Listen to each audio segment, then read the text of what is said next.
ஓம் சாய்ராம். என் அன்பு குழந்தையே, நீ தேடும் ஒன்று இந்த பதிவில் உள்ளது.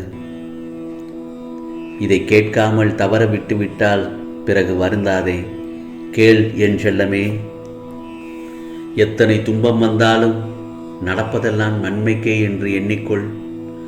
இதை நான் உன்னிடம் பலமுறை கூறியிருக்கிறேன். மழையளவு துன்பம் கூட கடுகளவாய் மாறிவிடும் நீ அந்த மாதிரி எண்ணம் கொண்டால். உனக்காக யாரும் இல்லை என்ற எண்ணத்தை உனக்குள்ளேயே ஏற்படுத்தி கொள்ளாதே. அதையும் மறுபடியும் உன்னிடம் கூறுகிறேன். ஏனென்றால் அது மிகப்பெரிய ஆபத்தானது. உனக்குள் நானும் எனக்குள் நீயும் இருக்கும்போது அந்த எண்ணமே தவறாகி விடுகிறது. சதா சர்வகாலமும் என் சாயி என்னுடன் இருக்கின்றார், எனக்கு என்ன கவலை என்று சொல்லிப்பார். உனது பயமெல்லாம் போய் தைரியம் கிடைக்கும். மனதில் தைரியம் பிறக்கும் என் செல்லமே. இதை மட்டும் ஞாபகத்தில் வைத்துக்கொள். நீ வாழ்வில் உச்சத்தை அடைவாய். இன்னொன்று சொல்கிறேன், கேள். என்ன தெரியுமா? மிகவும் முக்கியமானது. உன் தாய் தந்தைக்கு சேவை செய். கோபத்தை தியாகம் செய். ஆம் செல்லமே, உனக்கு சாதிக்க ஆசையா? அப்படியானால் அவமானப்பட கற்றுக்கொள். உன் வாழ்வில் நான் நட்சத்திரமாக வந்த பிறகு நீ ஏன் கவலைப்படுகின்றாய்? நானே உன் வாழ்வை ஒளிர வைப்பேன். நீ நிம்மதியோடு இரு. எது நடந்தாலும் அது இந்த சாயப்பாவினால் தான் நடக்கின்றது என பொறுமையாக இரு. எல்லாம் கூடிய விரைவில் முடிவரும். அதுவரை உன் சாயப்பாவின் மேல் நம்பிக்கை வைத்து சற்று பொறுமையாகத்தான் இருக்க வேண்டும். இதோ உனக்கான நல்ல பலன்களை உன்னிடம் வந்து சேரும் நேரம் வந்துவிட்டது. உன்னை யாராவது இழிவாக பேசினாலோ கீழ்த்தரமாக நடத்தினாலோ, உன்னை பற்றி இல்லாததும் பொல்லாததுமாக யாரிடமோ சொன்னாலோ, நீ அவர்களிடம் போய் சண்டை போடாதே. மனதிலும் அதையே நினைத்து கொண்டு வருத்தப்பட்டு கொண்டு அழுது கொண்டு இருக்கக்கூடாது.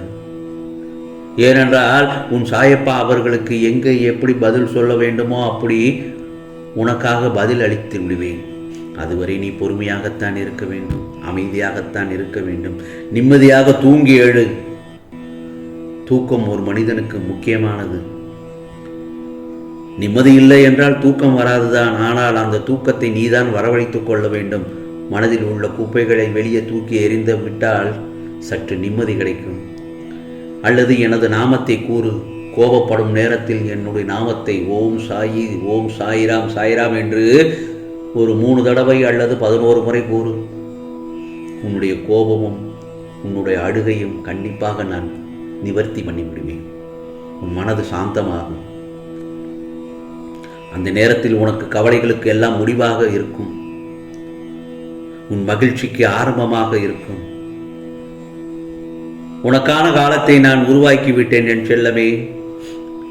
ஆம், இந்த பதிவில் நான் சொல்வது அதுதான்.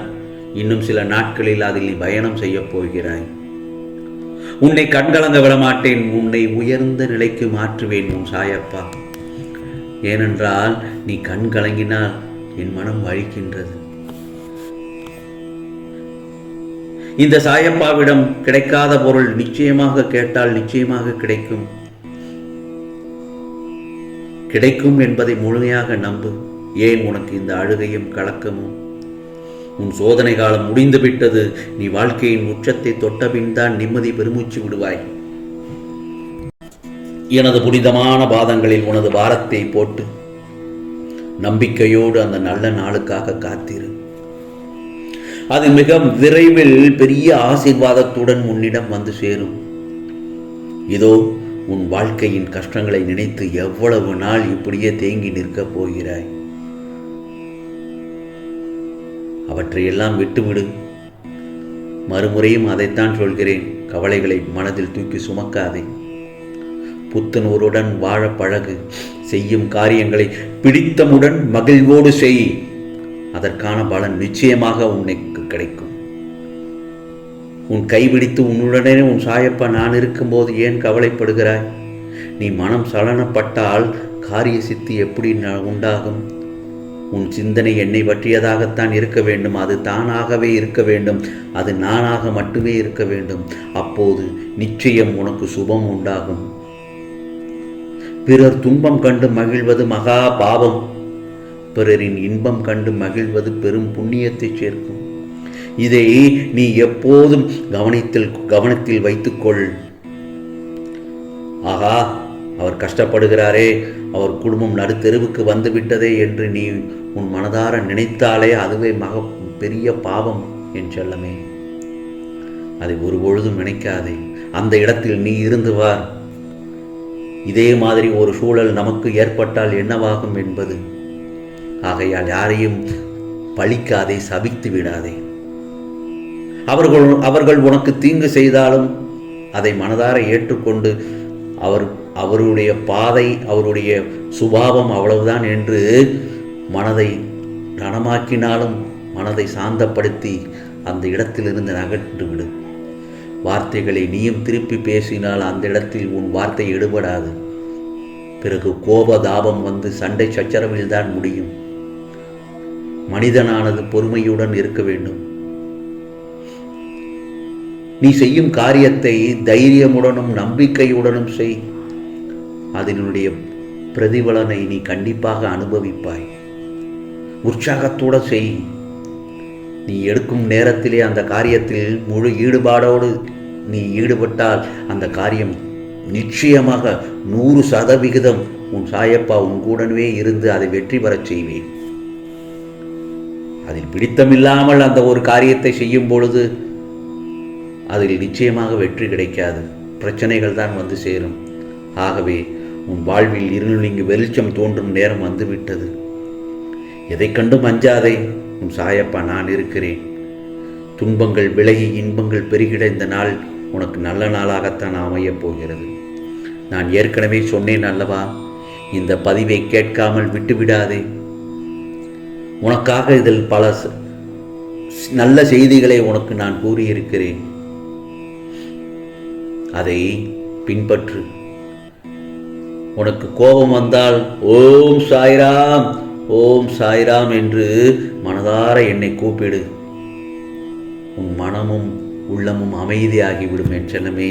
பிறகு பார், அந்த இடத்தில் உனக்கு உன்னை சுற்றி ஒரு புத்துணர்வு கிடைக்கும். உன்னை சூழ்ந்து இருப்பவர்களும் உன்னை பார்க்கும்போது சாந்தமாக ஆகிவிடுவார்கள். மனதை புன்னகையுடன் வைத்துக்கொள். நிம்மதியாக இருப்பாய். நீ சிரித்த முகத்துடன் உன் குடும்பத்தோடு பழகிப்பார். எல்லோருக்கும் அமைதி, அந்த இடத்தில் ஆனந்தமும் குதூகலமும் நிறைந்ததாகத்தான் காணப்படும். அவர்களும் கஷ்டத்திலிருந்து விடுபட்டதாக நினைத்துக் கொள்வார்கள்.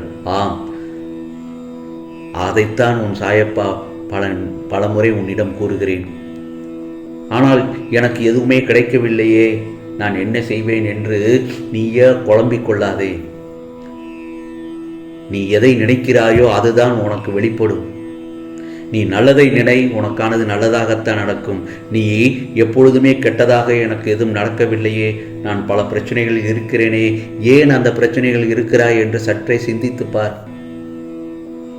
அந்த பிரச்சனைகளை எப்படி சமாளிக்கலாம் என்பதை சற்று யோசித்துப்பார். சற்று அமைதியுடன் உட்கார்ந்து யோசி. நாம் என்ன தவறு செய்தோம், ஏன் இந்த செயலில் பிரச்சனை வருகிறது, ஏன் நாம் வெற்றி பெற முடியவில்லை என்பதை சற்று சிந்தித்துப்பார். அந்த நேரத்தில் உனக்கு உன் சாயப்பா உன் கூடவே இருந்து உனக்கு பல அருமையான யோசனைகளை உன் மனதிற்கு கொண்டு வருவேன். இது நான் சொல்லும் வேத வாக்கு என் செல்லமே, சத்திய வாக்கு. இதை பின்பற்று. உன் வாழ்க்கையில் நீ நிச்சயமாக ஜெயிப்பாய். யாரும் வாழ்க்கையில் இந்த உலகத்தில் யாருக்குமே பிரச்சனை இல்லாமல் இருந்ததில்லை.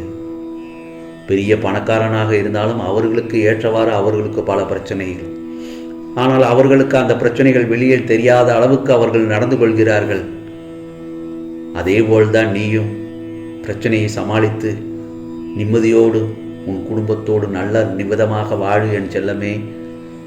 என்றுமே உன் சாயப்பாவின் அருள் என்றும் கிடைக்கும். உனக்கானது எல்லாம் நல்லதே நடக்கும், நல்லதே நடக்கும். ஓம் சாய்ராம், ஓம் சாய்ராம். ராம்ஜி அருள் கிடைக்கட்டும்.